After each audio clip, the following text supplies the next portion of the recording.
అక్కడ పనిచేసిన వాళ్ళు కూడా ఇక్కడ చాలా మంది ఉన్నారు.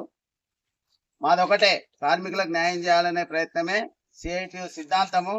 సిఐటియు సిద్ధాంతంలో భాగంగానే మనం ఏదైనా కొట్లాడడం కానీ పోరాటాలు కానీ ఏది చేసినా సిఐటియు సిద్ధాంత పరంగానే పనిచేస్తాం.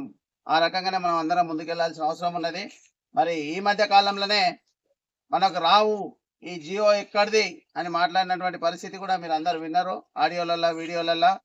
మరి అట్లాంటి దాన్ని కలదాన్ని మనం 568 రూపాయలు 23 పైసలు సాధించుకున్నాం అంటే ఇక్కడ ఉన్నటువంటి కార్మికులు అందరి ఐక్యత అని చెప్పేసి మీకు అందరికి చెప్తున్నాం.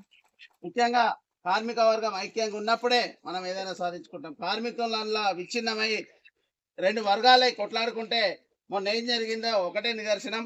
అందుకే ఇక్కడ ఎంఎస్ ఇండస్ట్రీస్ కార్మిక వర్గం అందరూ ఐక్యంగా ఉండాలని చెప్పేసి మీ పేరున విజ్ఞప్తి చేస్తా ఉన్నాం.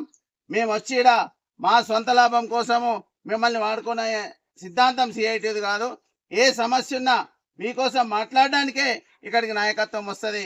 మిమ్మల్ని ఎలాంటి ఇబ్బందులు పెట్టది, ఏ సమస్య ఉన్నా మాట్లాడడానికి ప్రయత్నం చేస్తుందని చెప్తూ ఇప్పుడు ఈరోజు మేనేజ్మెంట్ లేట్గా వస్తుందంట.